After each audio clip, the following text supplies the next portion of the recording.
2024 సార్వత్రిక ఎన్నికలకు సర్వత్వం సిద్ధమవుతున్న అన్ని పార్టీలు. అందులో భాగంగానే ఈరోజు వైసీపీ పార్టీ మాత్రం అభ్యర్థుల్ని నిర్ధారించడంలో ముఖ్యమంత్రి చొరవ తీసుకుని నియోజకవర్గాల ఇన్ఛార్జీలు మార్చే క్రమానికి మాత్రం శ్రీకారం చుట్టారు. ఎట్టి పరిస్థితుల్లోనూ గెలుపు గుర్రాలకే టికెట్ ఇవ్వని ముఖ్యమంత్రి ఆకాంక్షలకు అనుగుణంగా అభ్యర్థుల ఎంపిక జరుగుతుంది. మరోవైపు ఆంధ్రప్రదేశ్ కాంగ్రెస్ పార్టీ పగ్గాలు చేపట్టున్నటువంటి షర్మిల కూడా ఆంధ్రప్రదేశ్నే ఈరోజు ఎంచుకోవడం, అధిష్టానం కూడా ఆమెకి ఆ బాధ్యత ఇచ్చేందుకు సన్నద్ధున్న ఈ తరుణంలో రానున్న ఎన్నికల్లో ఈ శ్రీకాకుళం జిల్లా నుండి ఎటువంటి రాజకీయ పరిణామాలు చోటు చేసుకున్న విషయం మనతో మాట్లాడే మాజీ కేంద్ర మంత్రి కిల్లి కృపాని మంతున్నారు.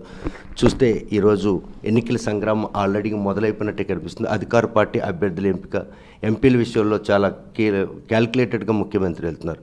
అందులో భాగంగా ప్రస్తుతం శ్రీకాకుళం జిల్లాలో ఉన్నటువంటి 7 పార్లమెంటరీ స్థానాలతో పాటు ఉమ్మడి ఆంధ్రప్రదేశ్లో 3 అసెంబ్లీ, మొత్తం 10 నియోజకవర్గాల్లో 10కి 10 గెలిచేందుకు ముఖ్యమంత్రి చేస్తున్న ప్రయత్నంలో అభ్యర్థుల ఎంపిక ఇంకా కొంత తర్జనభర్జనగా ఉన్నట్టు అనిపిస్తుంది. ఇప్పటివరకు ఎంపీ అభ్యర్థిని ప్రకటించకపోవడం అన్నది అధికార పార్టీలో ఒక చిన్న సమస్యగా మిగిలింది.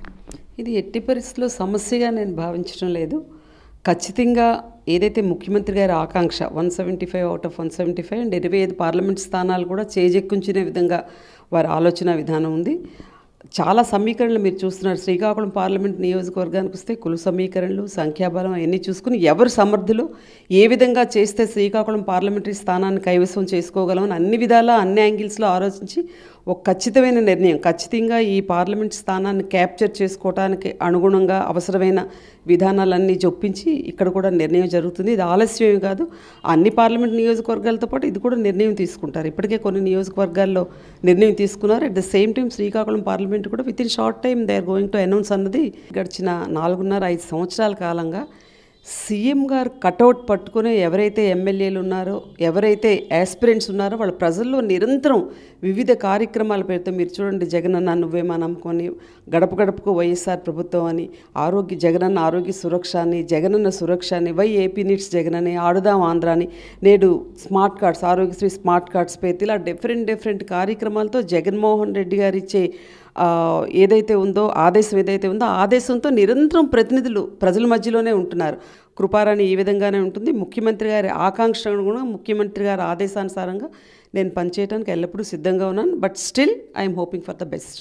ఉత్తరాంధ్రలో చాలా నియోజకవర్గ పార్లమెంటరీ స్థానాలు మాత్రం మహిళలకు కేటాయించేందుకు జగన్మోహన్ రెడ్డి ఈరోజు శ్రీకారం చుడుతున్నారు. అందులో భాగంగా కృపారాన్ని కూడాను ఆ కోణంలో చూసినట్టయితే నేను మీకు ఇప్పుడే చెప్పాను కదా, ముఖ్యమంత్రి గారి ఆదేశానుసారం ముఖ్యమంత్రి గారు నువ్వు ఈ పని చేయమ్మా అంటే అది ఆ దిశగా నేను పనిచేయడానికి అది ఏ స్థాయి పదవని నేను సిద్ధంగా ఉంటాను. దానివల్ల పార్టీ ప్రయోజనం, ముఖ్యమంత్రి గారికి ప్రయోజనం ఉందని ముఖ్యమంత్రి గారు భావించి నాకు ఆదేశిస్తే నేను ఆ విధంగా నా భవిష్యత్ కార్యాచరణ ప్రణాళిక అంటూ ఉంటుంది. టెక్కల్ నియోజకవర్గంలో వైసీపీ పార్టీ అభ్యర్థిని గెలిచి గిఫ్ట్గా ఇవ్వాలని ఆయనకు ఒక కోరిక ఉంది. ఆ కోరిక 2024లో జగన్మోహన్ రెడ్డికి నెరవేర్చే అవకాశం ఉందా? ఖచ్చితంగా ఈరోజు డేటు టైము మీరు గుర్తుపెట్టుకోండి. శ్రీకాకుళం జిల్లాలో గెలిచే నియోజకవర్గాల్లో ఫస్ట్ టెక్కల్ నియోజకవర్గం ఉంటుంది.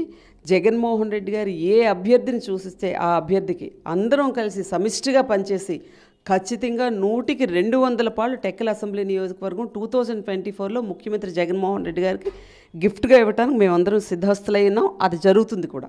తెలంగాణ కాంగ్రెస్ పార్టీలో కీలక రోల్ పోషించినటువంటి రేవంత్ రెడ్డికి అండగా ఉన్నటువంటి దివంగత నేత వైఎస్ రాజశేఖర రెడ్డి కుమార్తె షర్మిల ఆమె పార్టీని కాంగ్రెస్లో విలీనం చేసి ఈరోజు ఆంధ్రప్రదేశ్ కాంగ్రెస్ పార్టీలో కీలక రోల్ పోషించేందుకు ఆమె సంసిద్ధం అవుతున్నారు.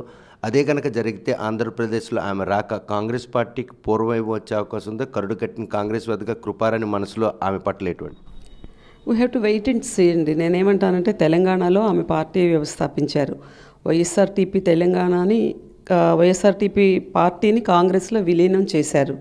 సో విలీనం చేసిన తర్వాత ఆమెకు ఎట్లాంటి బాధ్యతలు అప్పచెప్తారు, ఆమె అడుగులు ఏ దిశగా వెళ్తాయి, ఆంధ్రప్రదేశ్ రాష్ట్ర రాజకీయాల్లో కాంగ్రెస్ పార్టీలో క్రియాశీలకంగా ఉంటారా, తెలంగాణలో ఉంటారా, లేదు సమ్ అదర్ స్టేట్స్లో ఆమెకు బాధ్యతను అప్పచెప్తారనేది మనం వెయిట్ చేసి చూడాల్సింది. ఒకవేళ ఆంధ్రప్రదేశ్లో ఆమె కనుక ఆ పగ్గాలు చేపట్టినట్టయితే కరుడు కట్టిన కాంగ్రెస్ వాదులందరూ కూడాను ఆ దివంగత నేత వైఎస్ రాజశేఖర రెడ్డి అడుగుజాడలో నడిచినట్టు చాలా నేతలు ఉన్నారు.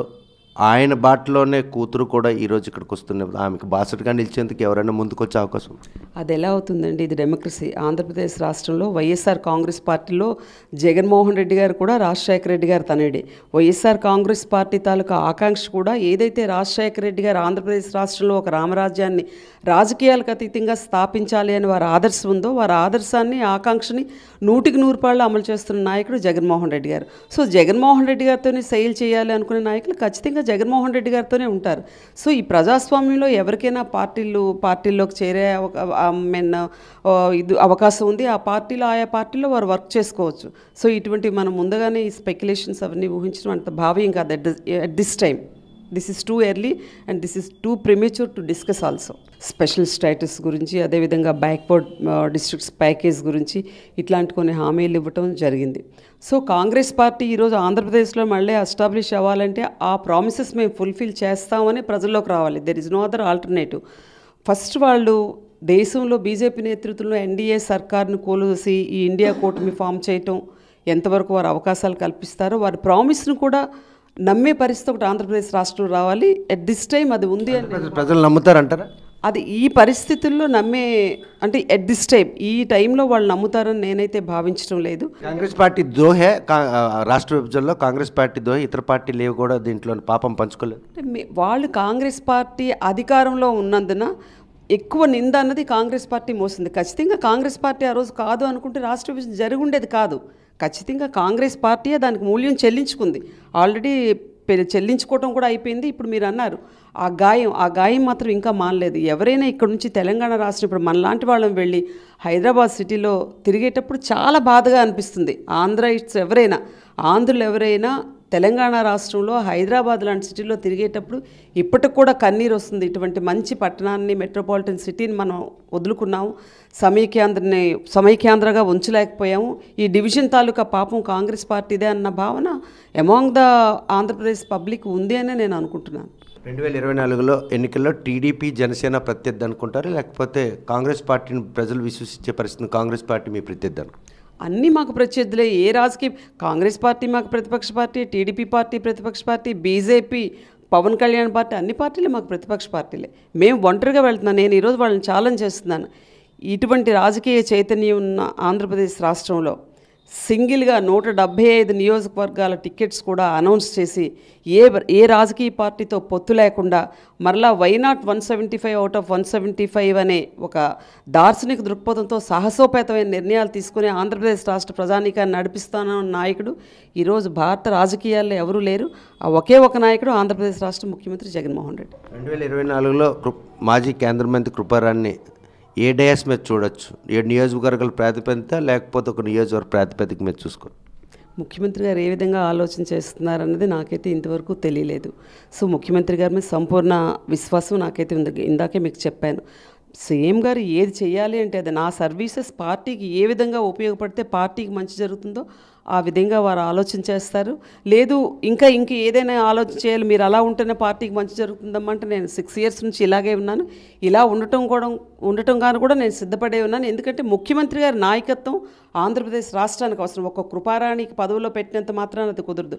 ఆయన నాయకత్వం, ఆయన సమర్థవంతమైన నాయకత్వం ఆంధ్రప్రదేశ్ రాష్ట్రానికి అవసరం. కాబట్టి ఆయన ఆలోచన విధానం ఏ విధంగా ఉంటే ఆ విధంగా, ఆయన ఏ విధంగా నాకు ఆదేశిస్తే ఆ విధంగా నేను ఉండటానికి సిద్ధంగా ఉన్నాను. చూస్తే కనుక 2024 ఎన్నికల్లో మాత్రం ముఖ్యమంత్రి ఆదేశాల మేరకు ఈరోజు తను ఏ డయాస్ మీద పోటీ చేస్తే ఆ డయాస్ మీద పోటీ చేయడం తను సంసిద్ధంగా ఉన్నాం. 2024లో ఎన్నికల్లో టెక్కల్ నియోజకవర్గాన్ని గెలిపించి ఈరోజు ముఖ్యమంత్రికి గిఫ్ట్ ఇవ్వడానికి మాత్రం శ్రేణులందరూ సిద్ధంగా ఉన్నారు. రాష్ట్రంలో మళ్ళీ వచ్చే అధికారంలో మాత్రం జగన్మోహన్ రెడ్డి వస్తారు. సంక్షేమాన్ని అమలు చేయడంలోనూ ఉద్యోగ సంఘాలతో ఉన్నటువంటి సమస్యల పరిష్కారం తీసుకుని ఇప్పటికే చర్చలు జరుగుతున్నాయి. అవి కూడా సానుకూలంగా స్పందించి అవి కూడా నివృత్తి అయ్యే పరిస్థితి. 2024 ఎన్నికల్లో 175 అవుట్ ఆఫ్ 170 నినాదంతో వెళ్తున్నటువంటి వైఎస్ఆర్ కాంగ్రెస్ పార్టీ విజయం మాత్రం తథ్యం. మరో 2 దశాబ్దాల పాటు జగన్మోహన్ రెడ్డి ముఖ్యమంత్రి చేసేందుకు వైఎస్ఆర్ శ్రేణులన్నీ కూడా సిద్ధంగానే భవిష్యత్తు నిర్ధారించాలని కృపారాణి స్పష్టం చేస్తున్నారు. వీడియో జర్నలిస్ట్ రామకృష్ణతో సత్యం, RTV, శ్రీకాకుళం. మరిన్ని వీడియోస్ కోసం ఛానల్ ని సబ్స్క్రైబ్ చేయండి. లేటెస్ట్ అప్డేట్స్ కోసం వాట్సాప్ ఛానల్ ని ఫాలో చేయండి. అండ్ లింక్ డిస్క్రిప్షన్ లో ఉంది.